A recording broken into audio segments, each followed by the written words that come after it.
Vamos a compartir la palabra de Dios, una reflexión sobre Dios, el todo en todos, el todo sobre todo, el todo en todos.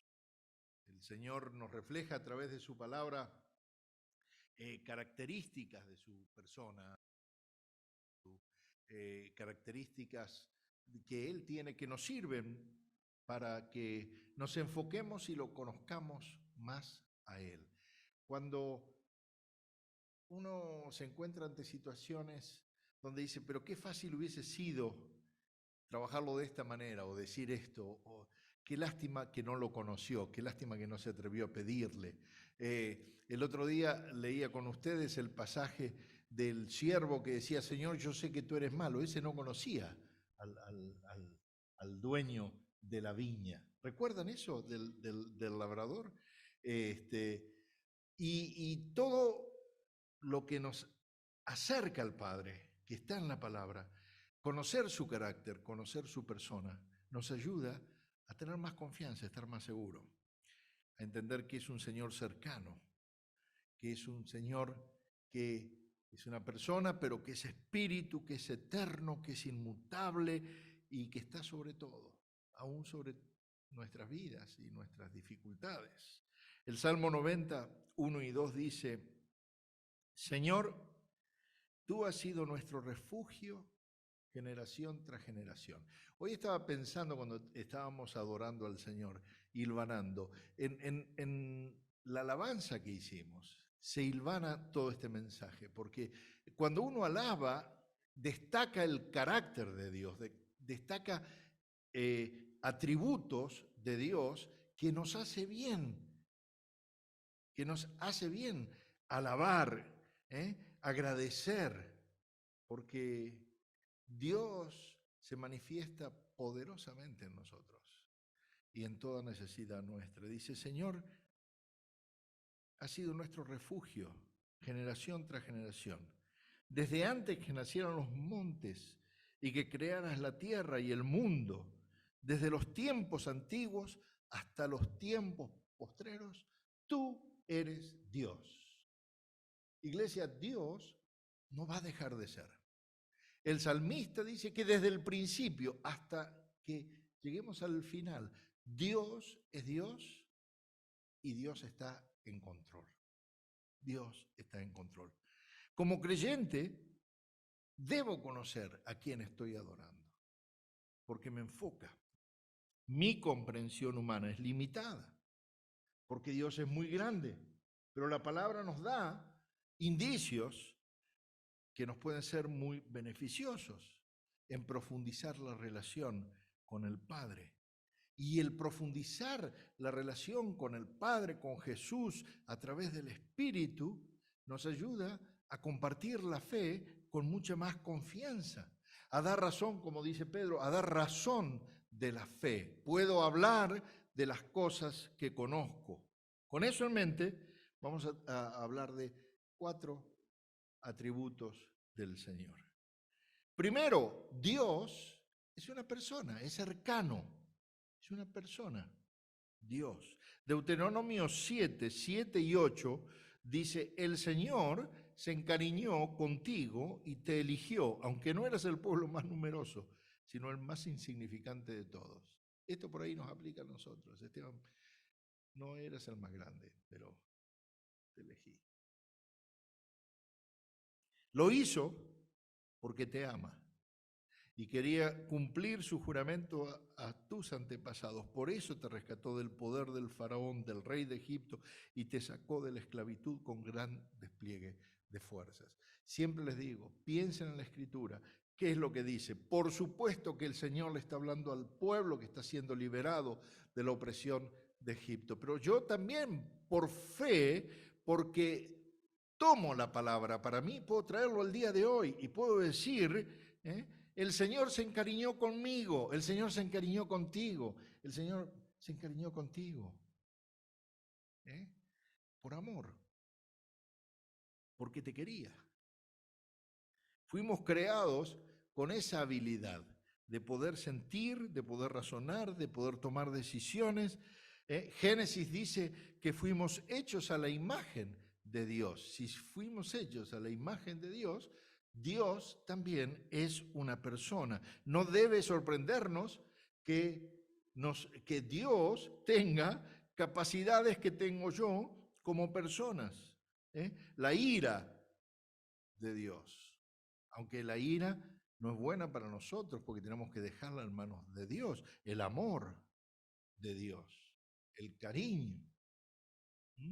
Génesis 1, 26 y 27 dice, y dijo, hagamos al ser humano a nuestra imagen y semejanza, que tenga dominio sobre los peces del mar, sobre las aves del cielo, sobre los animales domésticos, sobre los animales salvajes y sobre todos los reptiles que se arrastran por el suelo. Y Dios creó al ser humano a su imagen, lo creó a imagen de Dios, hombre y mujer los creó. Hombre y mujer, porque se necesita un hombre y una mujer para procrear, para conservar la creación de Dios.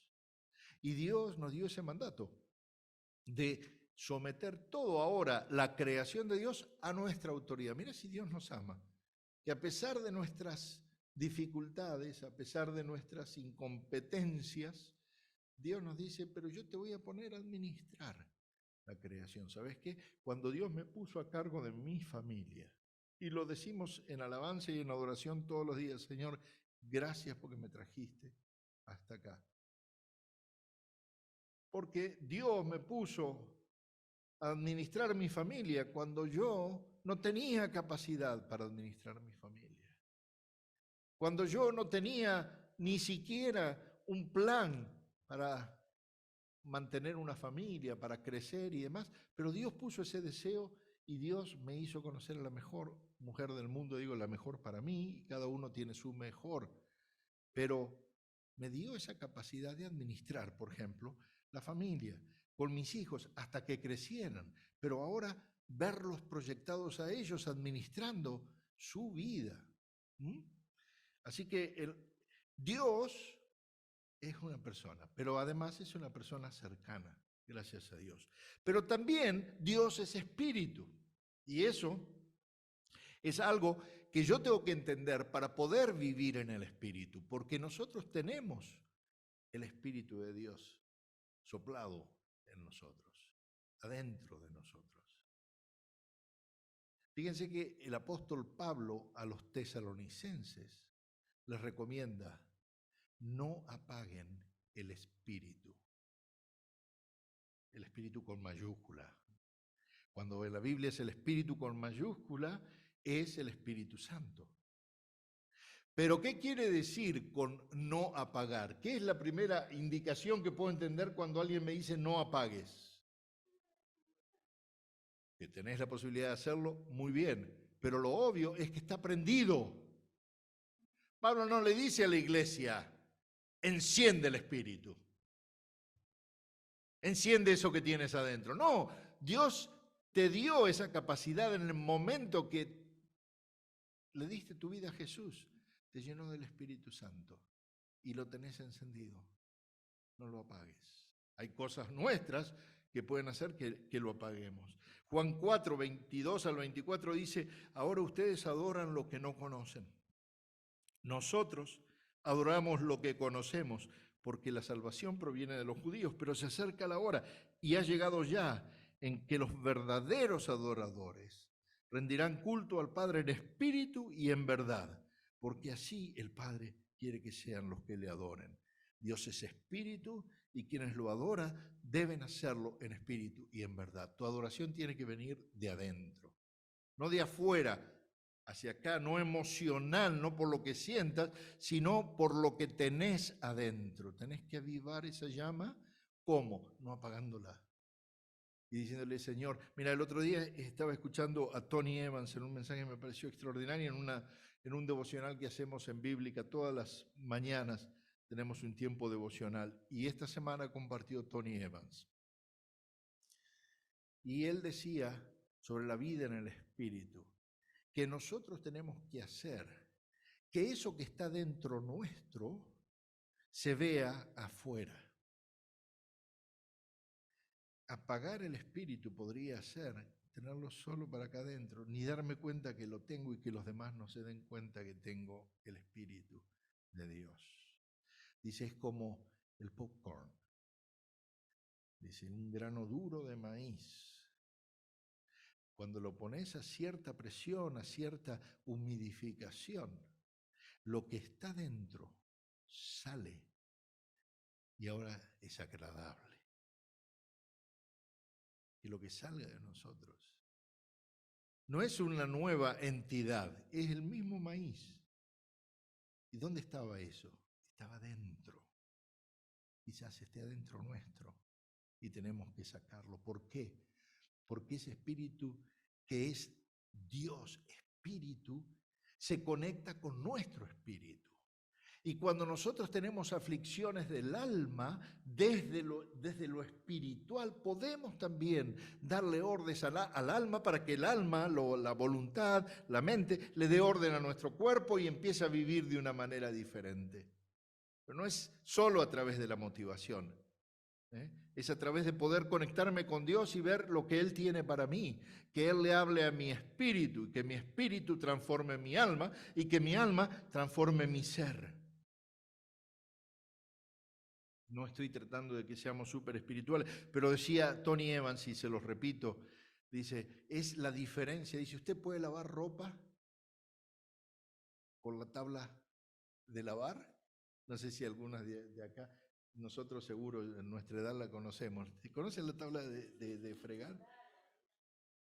O puede lavarla en una lavarropa, en una lavadora de ropas. El resultado es el mismo, ropa lavada. El tema es que acá en la tabla, la fuerza la tiene que hacer usted.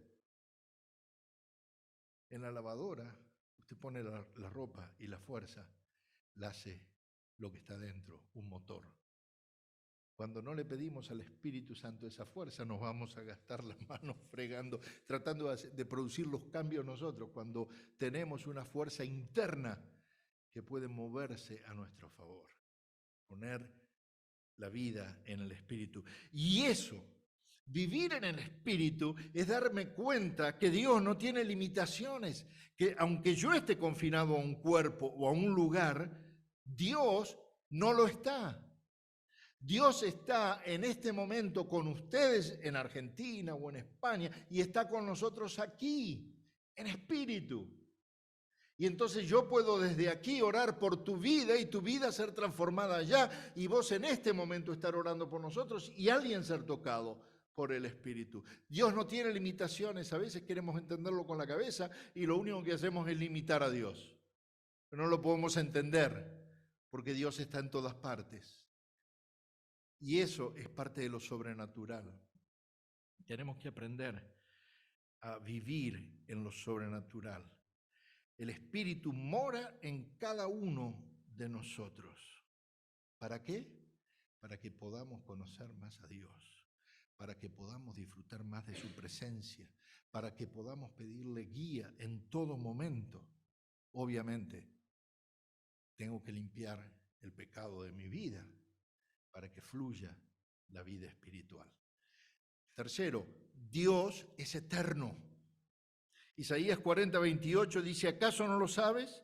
¿Acaso no te has enterado? El Señor es el Dios eterno, creador de los confines de la tierra, no se cansa ni se fatiga y su inteligencia es insondable.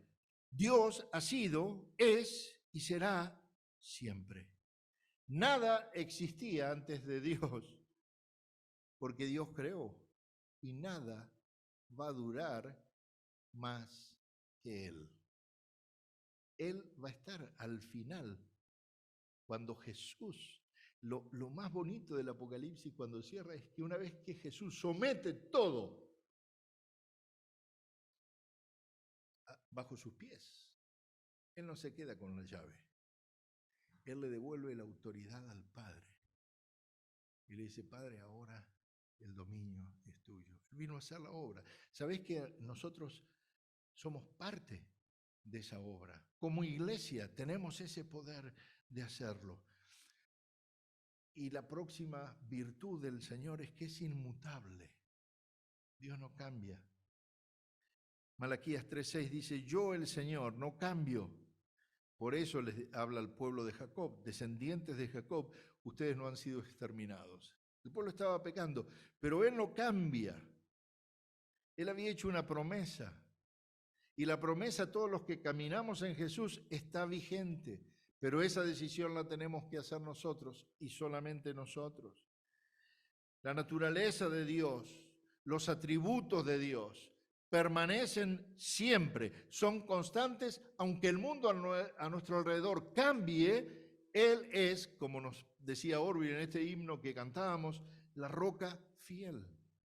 Ahí me planto, en esa verdad, porque lo que veo puede ser engañoso. No todo lo que veo es verdad, porque el mal está en este mundo.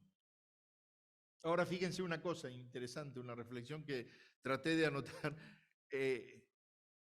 Jesús derrota al mal, confronta al mal, pero no extermina al mal, sino hasta el final. El mal sigue entre nosotros. Y si en ese momento de la cruz el Señor hubiese exterminado al mal, estaríamos viviendo una historia donde otra vez volveríamos a ser robots. No, el mal vive entre nosotros. La diferencia es que ahora los que estamos en Cristo tenemos la fuerza de Él que confrontó el mal para confrontarlo de la misma manera. Dios es inmutable. Sus atributos permanecen. Puede que sienta de una manera diferente, que se incline de una manera, pero en esencia el carácter de Dios no cambia. Qué bendición, querido hermano, querida hermana, qué bendición saber que el Señor, Jesús, el Padre, el Espíritu Santo, la Trinidad, haya podido revelar su carácter a través de la Biblia. Y qué maravilloso que el conocerlo me permita a mí, mediante Jesucristo, acercarme a Él y conocerlo más. Qué bendición. Y ahora que lo conozca, puedo alabarlo con libertad y en cualquier circunstancia decirle, Señor, yo confío, porque sé que vos tenés planes para mí de bendición. Y aunque ahora esté pasando algo que no comprendo, sé, porque te amo, que al final todo me va a ayudar a bien. Que el Señor les bendiga ricamente. Muy buenos días.